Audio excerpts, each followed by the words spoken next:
All right, welcome back. This is Viewpoint, and ours is just to take a look at what happened on the floor of the House yesterday evening. It's going to be again today in the afternoon until late into the night. Should they not finish their House business, they'll continue sitting until the House business is done. Okay, so Mheshimiwa Ondo, you had a proposal on NHIF and NSSF to increase the rates. If you can just elucidate on that. Fine. Before we even get to that point, I want just to debunk the view propelled by my colleague that there will be no increase in the prices or cost of living. The moment you increase fuel by 100%, increasing fuel VAT from 8%, 16%, has got a ripple effect in literally all the systems in this country. Yes. All the production system, everything. So obviously, Kenyans must tighten their belt. Is going to be much, much higher. And remember, if you are a working Kenyan, your pay slip is going to go, if you are living on the borderline, is going to go to the negative. So hard times awaits us as we come here. Yes, there was a proposal to increase NSSF and NHIF contribution substantially. To what I think one was 2.7% of your net income, another was a certain figure. But obviously Kenyans again woke up in their wake when they were making presentation to the Finance and National Planning Committee, and they were very categorical that those figures are punitive, because as much as savings is good, you can't save what you do not have. You can't save at the expense of current consumption. Because you need current consumption to survive. You need current consumption to basically undertake your functions. So whichever form, even however spirited we are, with the need to save, we must basically try a system whereby the savings that we are being forced to is again relative to what we earn. Yes. His argument that if you left Kenyans to do voluntarily, they will not do it, again cannot apply. Many Kenyans take loans, personal loans, and they pay. Many Kenyans have got children in school. They struggle to pay. It's not because they cannot pay. However voluntary it is, they can pay. If you look at Article 43 of the Constitution of Kenya, talks about the economic goals of the state. Paying a loan can never be voluntary.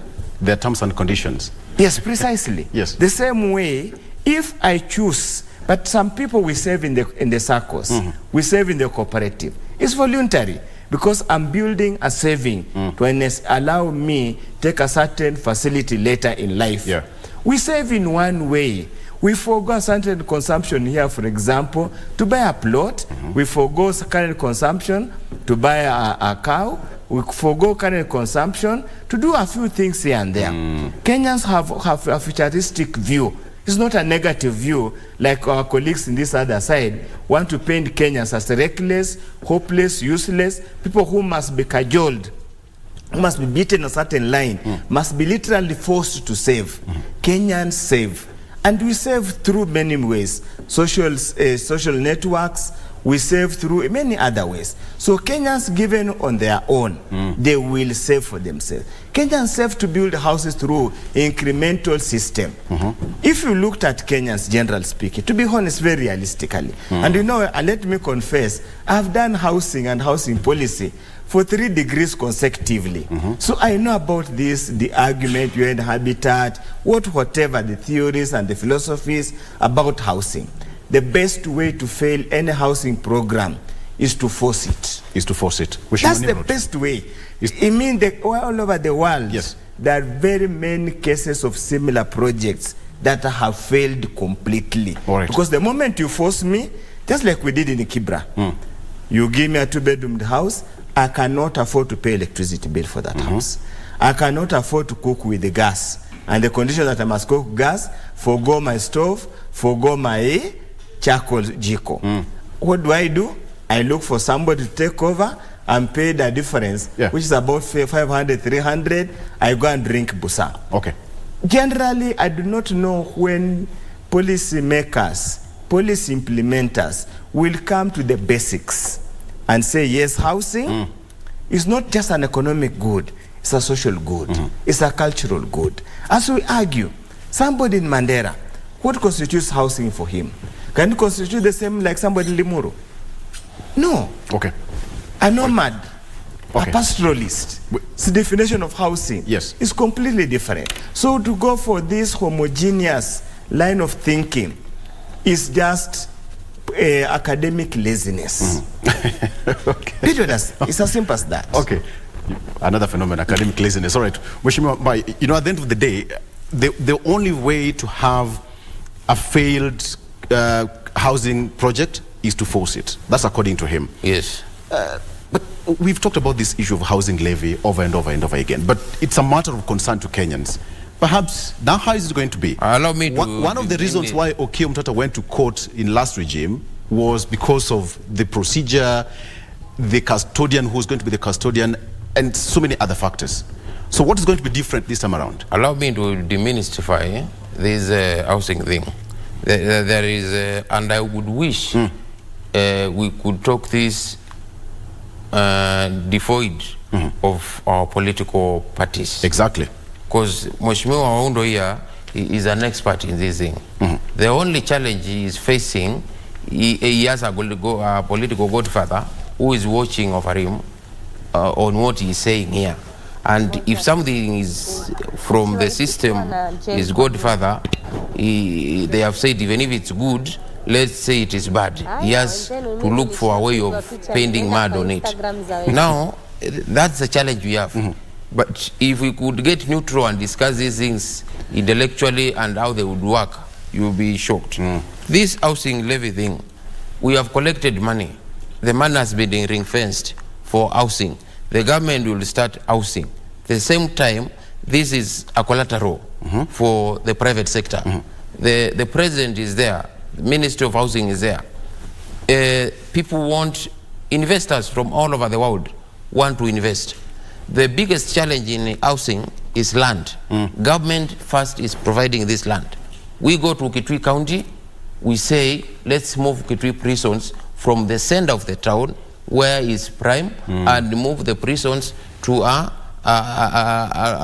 place where it's not prime. Then we give this to an investor and assure him we have set out 300 billion for the people who will buy these houses if you build. That person will come running. He's been given an undertaking by the government that the housing is going to build.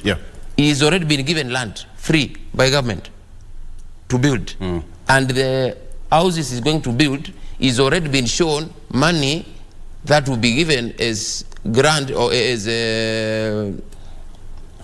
what do you call it, mortgage to people who are going to buy the houses. So this investor will has all the incentives to build. Now let's get to building and the creation of jobs. People have been saying everybody is not a mason. Building is not just about masonry. Building is about consumption of cement. Who is consuming? Where is this cement being consumed coming from? It's being produced here. The increase in production of cement, and you've seen cement, importation of cement has been overtaxed, so that we can safeguard the local producers. Okay.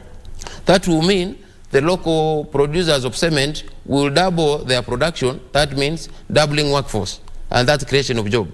The local producers of steel in construction, today with this budget, importing of steel has been highly taxed, so that we can safeguard the local manufacturers.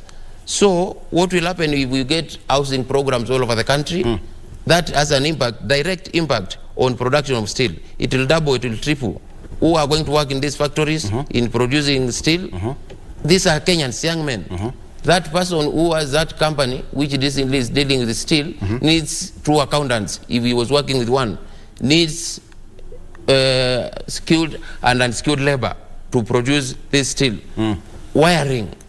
Every house has to be wired, has to get bulbs, has to get all these things. The production of cables have to be doubled. Who will work on doubling that? Yes. Is the workforce. So jobs will be created. Let's not look at jobs from housing levy just as the Masons will get work. This will trigger production from several sectors, painting sector, the producers of paints, and of importance. Two things which will work very well with the housing levy. Creation of jobs, because the requirement for construction materials will increase, and the producers will have to increase their workforce. Let me just ask. And lastly, let me just ask this one before you finalize on that, because I still have a question or two based on the housing levy. My question, perhaps from a common mwananchi point of view, how will a lawyer who is not yet employed, how is a journalist like me who is not yet employed, find job at a construction or at a steel milling company with no experience? We all know that a company can employ just so much. If a company needs 10 people, that will be it. All right? So how will millions of young Kenyans who are jobless benefit, much as this is a way of creating job opportunities? But explain to me as a 2-year-old. Yes, thank you. Thank you. I really want to understand this. Now you are talking. I really want to understand. Now you are talking. My friend here, Hundo, we are in parliament. Exactly. He is an engineer, so we have will also help. We have over I think 60 pre-qualified engineers, 60 pre-qualified architects who help us in getting our mortgage. These are the people who facilitate with the means of lands, so that you can get a mortgage. You can't get a mortgage without a lawyer. So that unemployed lawyer, we have built 2,000 units in Kitui Town. You must be a registered lawyer. You must be a chair. Today I'm a chair. That's what I'm saying. Let me finish. Let me finish. Don't cut me short. Don't cut me short. Go ahead. You know, you have to start from somewhere. Somebody has graduated from the University of Nairobi, and the first thing they are looking at is how to start life. So they get a job with a law firm. In 3-4 years, they can get enough capital and they start their own company for a law company. So by the time they start their own law company in Kitui Town, and there are 2,000 housing units which are being mortgaged, and you can't take a mortgage through without the need of a lawyer. Don't you see lawyers getting jobs? Okay. There. Number two, you can't do housing, you can't get a mortgage without approval from an architect, approval from an engineer. All these engineers will have work to approve. And the engineers, actually their costings is an engineer. I was always shocked how engineers make money. If I'm buying a building of 10 million, if it's the one who is facilitating, he gets 3% of the total cost. I want to be an engineer when I grow up.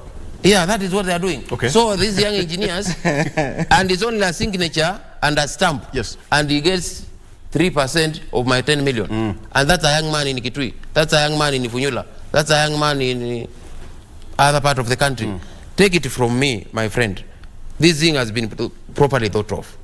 This thing of housing, because we have to invest in a labor-intensive sector. Thank you. Labor-intensive sector. And construction is one of the most labor-intensive fields you can have in this world. Secondly, the fund, and I've said it twice, now I'm saying it at that time, the fund will also give incentives to private investors, because there is a pool of money. If Engineer Oundo wants to build some houses in Ifunyula, and he is told we have 300 billion ready to give people mortgage. So when you build your houses, even the plan, the houses will be paid even before you do the foundation. Yes. He will do it because the government has given him, because these young people have no security. Okay, this money is security for young people so that they can get mortgage, and that will make private investors come in and do more construction in the country. What's your take? And first of all, just to correct, go ahead. I'm not an engineer. I hold a PhD in land development, and I did master's level on housing policy. And probably let me just put it very clear to him. Under the amendment brought by the Committee of Finance and National Planning, this is what they are saying. Notwithstanding the provisions of Section 32(2)(a)(b)(c) of the Employment Act, each employee and employer shall pay a monthly levy to be known as the Affordable Housing Levy. The purpose of the Affordable Housing Levy shall be to provide funds for the development of affordable housing and associated social and physical infrastructure, as well as provision of affordable home financing to Kenya. The amount paid is the 1.5% on the employee, 1.5% of the employer, and it will be set aside. Now, an employer who fails to comply with this section shall be liable to payment of a penalty. So again, what is the penalty? Is given 2% of the unpaid funds. Okay.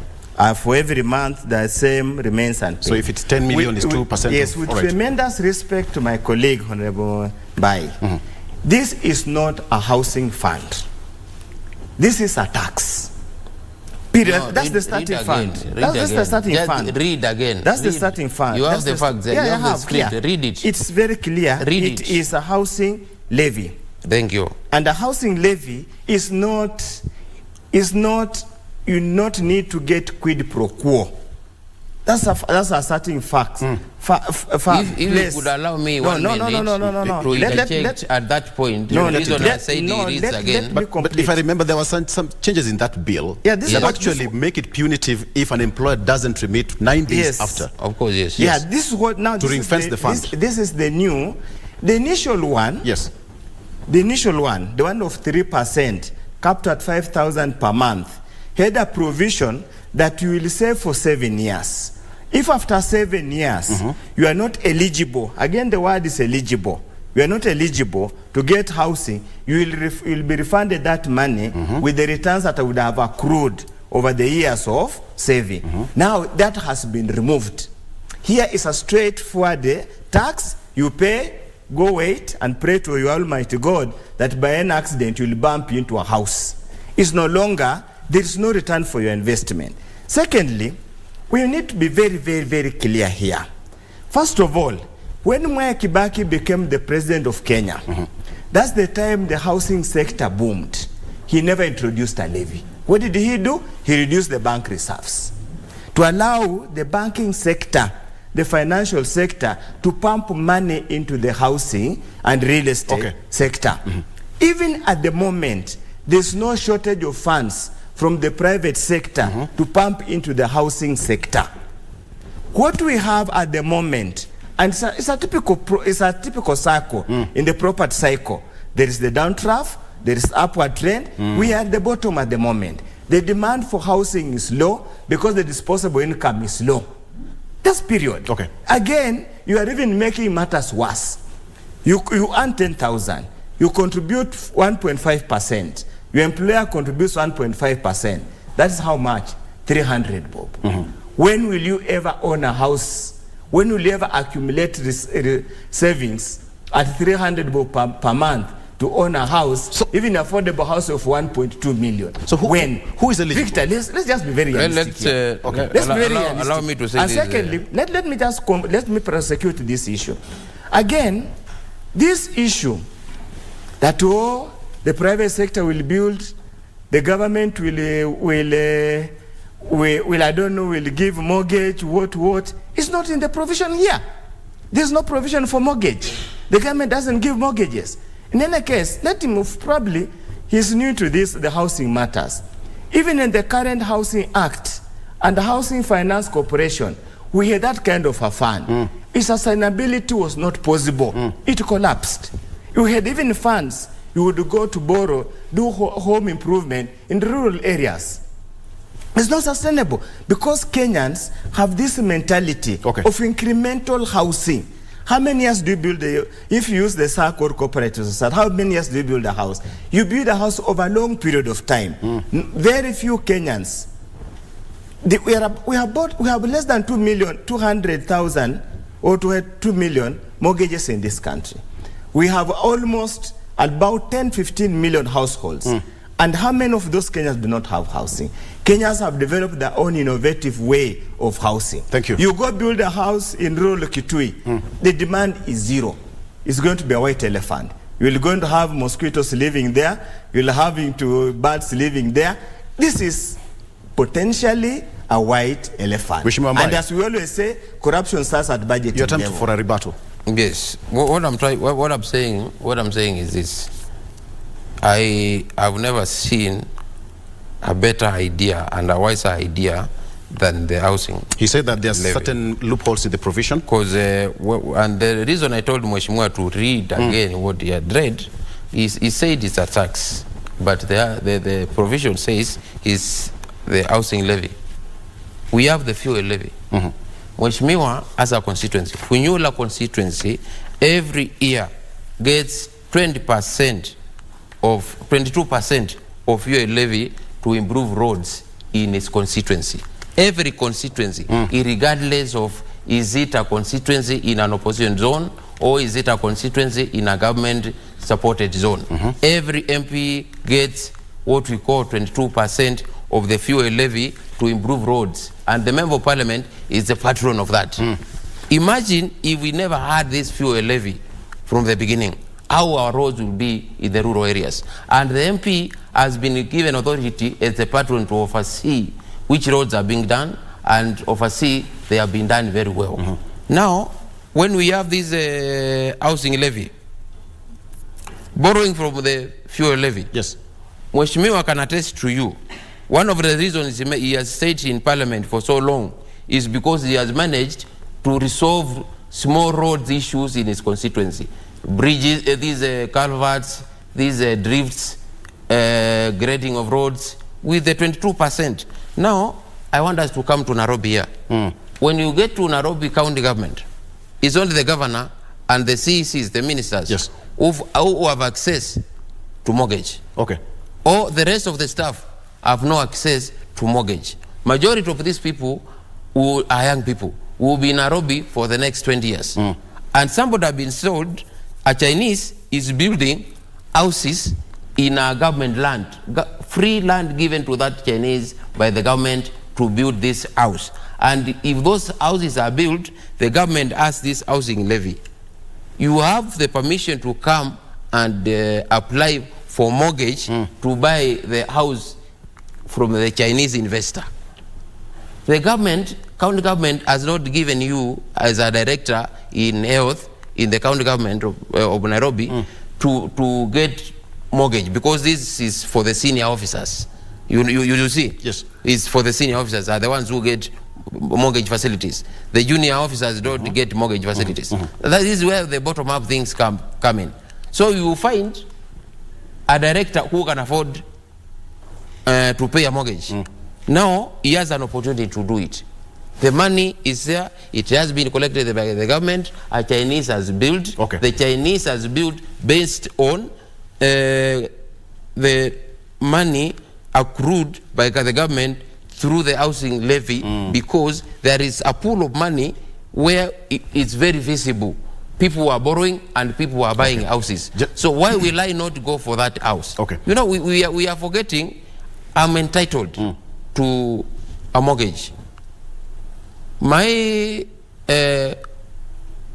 constituency manager is not entitled for a mortgage in parliament. But I'm paying him 200,000 per month. And we have contributed to this house for a levy.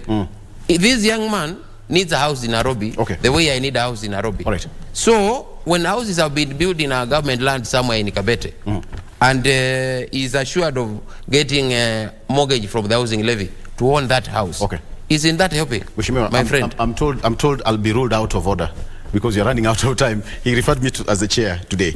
Allow me to treat us as your closing remark, or perhaps just 30 seconds as your closing remark, because I'm told that you're also rushing to Parliament. You're sitting at 9:30. Lastly on this, kindly. Lastly on this, my father is a teacher in rural Kitui. My younger brother is looking for a job in Kawangware. My father from Kitui pays this housing levy 1.5%, and TSC pays the other 1.5%. That money is put in the housing levy. My brother did a course in electricals, something. Yes. And houses are being built in Nairobi. And he has been here for 2 years without a job. And money, construction has boomed in Nairobi. Right. Will my brother not get a job because my father has contributed a 1.5%. What is the point of order, sir? What is the point of order? My point is, those people we are saying they don't need houses in the rural areas. Yes. They have children in the urban areas who need jobs. Okay. So if they pay, their children will get jobs in the companies which are producing materials to support this housing. Thank you. Yeah. Thank you. Thank you. Now, you see, very interesting. Yes. Again, he has brought an analogy of fuel levy. 30 seconds. Otherwise, fuel levy is literally a levy.